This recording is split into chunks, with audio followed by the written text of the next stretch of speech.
So మనం ఎప్పుడైనా సరే వార్ కి అగెనిస్ట్ గా ఉంటాం, అంటే పీస్ ని ప్రమోట్ చేస్తాం. సో అలానే ఉంటుంది ఇండియా. పీస్ ప్రమోట్ చేస్తా ఉంటే మనం వార్ లో నీళ్ళు ఎక్కుకోలేమో, మనం వార్ చేయడం ఇష్టం లేదని చెప్పి అనుకుంటున్నారు. దాన్ని ఎలా అనుకుంటారు?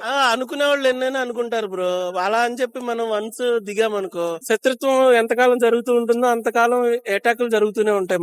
వాళ్ళు ఎవరో ఏడుస్తుంటే ఆయన ఏడుపు చూసి వాళ్ళు నవ్వుకోవాలనుకుంటారు. ఇప్పుడు పాకిస్తాన్ లో వాళ్ళు ఎవరైతే ఉన్నారో ఇండియాలో, వాళ్ళందరినీ వెనకెళ్ళిపోమని చెప్పారు. నమస్తే అండి, ఏం పేరండి? నరసింహారావు, ఎక్కడి నుంచి? హైదరాబాద్. ఏం చేస్తా ఉంటారు మీరు? Software. Being a software engineer, మీరు ఎలా రెస్పాండ్ అవ్వాలని చెప్పి అనుకుంటున్నారు మన జరిగినటువంటి టెర్రరిస్ట్ అటాక్ ల గురించి? బేసిక్ గా నేను రెస్పాండ్ అయితే ఏముంది బ్రో, నేను చెప్పేది ఏంటంటే రెస్పాండ్ అయ్యే వాళ్ళు ఆల్రెడీ రెస్పాండ్ అయ్యారు. వాళ్ళు స్టెప్స్ తీసుకుంటున్నారు ఆల్రెడీ. మోడీ గారు అయితే ఏంటి, మన ఇండియన్ గవర్నమెంట్ అయితే ఏంటి, వాళ్ళు ఆల్రెడీ స్టెప్స్ తీసుకుంటున్నారు కాబట్టి they know what to do and how to do. This is not the first time కదా ఇలా జరగడం టెర్రరిస్ట్ అటాక్స్ అనేది. దీనికి ఒక పర్మనెంట్ సొల్యూషన్ అంటూ ఏముండదంటారా? పర్మనెంట్ సొల్యూషన్ దేనికి ఉండదు. ఎందుకంటే ఇప్పుడు మనం శత్రుత్వం ఎంతకాలం జరుగుతూ ఉంటుందో అంతకాలం అటాకులు జరుగుతూనే ఉంటాయి మన వెనక నుంచి. అది మనం ఆపాలని ట్రై చేయడం ఏమో ఇండియన్ గవర్నమెంట్ తలుచుకుంటే అవుతుందేమో గానీ, ఏదో ఒక రూపంలో ఎక్కడో చోట ఏదో ఒక అటాక్ జరుగుతూనే ఉంటుంది. అంటే ఇది మన ఇండియాలోనే జరగడం కాదు, చాలా రకాల, అంటే ఇప్పుడు ఏ దేశమైనా తీసుకో, ఇంగ్లాండ్ తీసుకో, లేకపోతే అంటే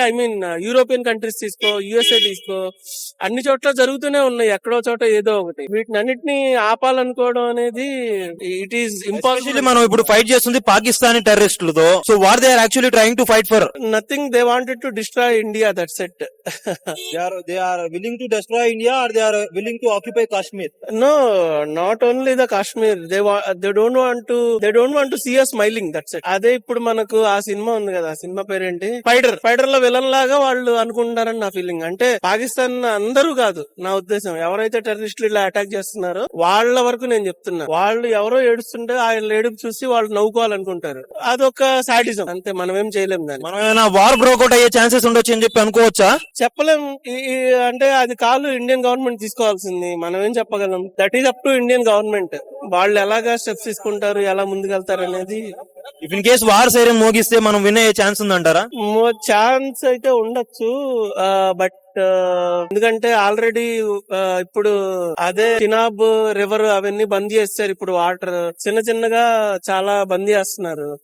ఇప్పుడు పాకిస్తాన్ లో ఎవరైతే ఉన్నారో ఇండియాలో, వాళ్ళందరినీ వెనకెళ్ళిపోమని చెప్పారు. అంటే మనం కమెంట్ చేయలేం ఇండియన్ గవర్నమెంట్ ఏం థింక్ చేస్తుంది అనేది. మరో రష్యా ఉక్రెయిన్ అవుతుందంటారా?